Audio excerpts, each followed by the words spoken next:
Bismillahirrahmanirrahim. Alhamdulillah. Alhamdulillahi Rabbil Alamin. Wabihi nasta'in. Umri dunya waddin. Ashhadu an la ilaha illallah. Wa ashhadu anna Muhammadur Rasulullah. Allahumma salli ala Sayyidina Muhammad.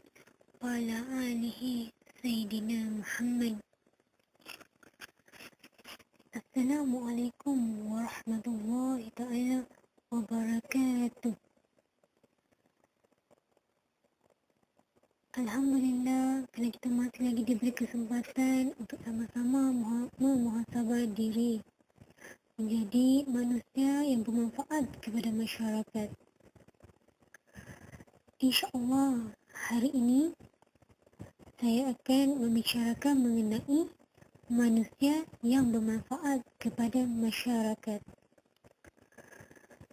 Sahabat-sahabat yang dikasihi Allah Subhanahu wa Ta'ala, sebenarnya membina kekuatan dalaman bermula daripada keyakinan untuk mengubah diri dengan menggerakkan akal, budi dan daya ke arah yang lebih baik.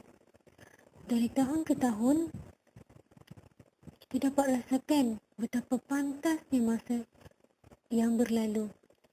Tidak ada maknanya perubahan tahun demi tahun, sedangkan keupayaan diri kita masih lagi statik, yakni masih kekal di takuk yang lama. Mempunyai azam dan cita-cita adalah suatu perkara yang mesti ada pada diri seseorang, kerana peranannya memberikan motivasi dan pendorong seseorang ke arah yang lebih baik. Pelajar misalnya tentu bercita-cita mahu mencatat kecemerlangan dalam peperiksaan. Guru pula berazam mendidik anak murid dengan terbaik. Pekerja pula berazam meningkatkan usaha dan produktiviti kerja. Petani pula mahu meningkatkan hasil jualan. Manakala pemimpin pula berazam melaksanakan transformasi secara berkesan demi kepentingan negara dan kebahagiaan rakyat. Untuk menjadi personaliti yang berguna dan dihormati, memerlukan kepada perubahan sikap dan azam yang tinggi ke arah menghayati nilai akhlak yang dimuliakan. Salah satu aspek yang perlu diubah ialah sikap menyombong diri dengan menenggelamkan sifat ramah tamah yang dipuji Rasulullah SAW. Diriwayatkan dari Jabir, Rasulullah SAW bersabda, orang beriman itu bersikap ramah dan tidak ada kebaikan bagi seseorang yang tidak bersikap ramah. Dan sebaik-baik manusia ialah orang yang paling bermanfaat bagi manusia. Riwayat Tabrani dan Daruqutni. Al-Imam As-Sayuti di dalam bukunya Al-Jami' Ash-Shahih turut menyebut sebaik-baik manusia ialah siapa yang paling banyak bermanfaat bagi orang lain.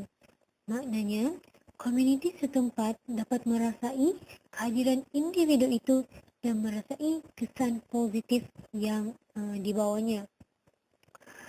Manfaat yang paling utama yang boleh seorang berikan kepada seorang yang lain bukanlah wang ringgit, harta, pakaian, makanan dan sebagainya semata-mata, tapi amalan nasihat, ingat mengingati dan memberikan dorongan juga merupakan motivasi termasuk penyumbang kepada keharmonian hidup dan kesejahteraan masyarakat.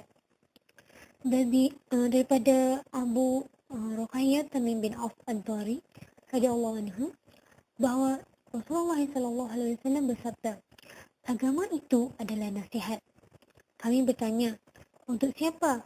Sabda Rasulullah SAW, untuk Allah, kitab-kitabnya, para rasulnya, para pemimpin orang Islam dan orang awam mereka. Riwayat Muslim. Manusia ni adalah makhluk sosial yang saling memerlukan dan tidak berupaya hidup secara sendirian dengan memecilkan diri, walaupun berupaya melakukannya dalam dunia cyber. Namun, ianya boleh merosakkan minda dan merencatkan pembangunan sosial. Justeru pola perhubungan seseorang dengan orang lain adalah untuk saling mengambil manfaat. Ada yang memberi jasa dan ada pula yang mendapat jasa. Penyumbang jasa akan mendapat imbalan daripada jasa yang dilakukannya, manakala penerima jasa tadi atau penerima budi tadi pula akan mendapat manfaat daripada sumbangan mereka yang berjasa. Itulah pola hubungan yang lazim. Sekurang-kurangnya ada 4 alasan mengapa kita mesti menjadi individu yang boleh bermanfaat kepada orang lain. Pertama, untuk dicintai Allah dan Rasulnya yang menjadi matlamat kehidupan kita di dunia. Siapakah yang lebih baik daripada orang yang dicintai Allah? Tentunya orang yang bermanfaat kepada orang lain. Kedua, untuk menjadi landasan kepada individu itu supaya dapat melakukan amal yang terbaik. Faedah usul fiqh menyebut bahawa kebaikan yang amalnya dirasai oleh orang lain akan lebih menerima manfaat berkenaan. Apalagi jika spektrum sumbangannya lebih luas dan menyeluruh, yakni pada peringkat keluarga, masyarakat, negeri dan tanah air. Sebagai contohnya, kita menggali telaga tatkala musim kemarau, masyarakat mengalami kesulitan untuk mendapatkan air. Itu adalah salah satu contoh kita memberikan manfaat kepada orang lain. Ketiganya, membuat kebaikan itu besar ganjaran pahalanya. Apalagi lagi kebaikan yang dilakukan itu jika bertahan lama.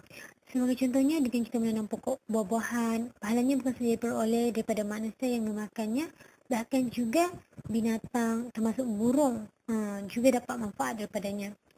Yang keempat, memberikan manfaat kepada orang lain ni tanpa ada niat tersembunyi untuk disanjung dan dipuji manusia lain, melainkan kerana Allah Subhanahu Wa Taala.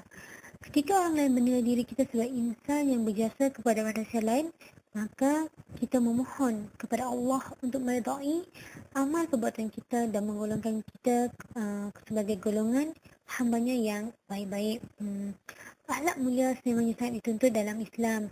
Kerana itulah Rasulullah turut mendidik umatnya supaya berakhlak mulia. Baginda menunjuk ajar dan memberikan bimbingan akhlak, bukan hanya setakat teori, tapi baginda sendiri melakukannya. Itulah cara pendidikan terbaik dan mendatangkan kesan yang mendalam.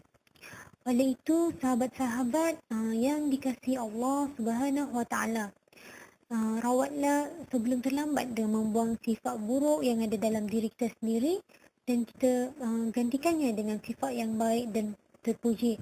Sama-samalah kita mendekatkan diri kepada Allah Subhanahu Wa Taala dan menjadi insan yang bermanfaat kepada orang lain, insya-Allah. Sekian, wabillahi taufiq wal hidayah. Assalamualaikum warahmatullahi taala wabarakatuh.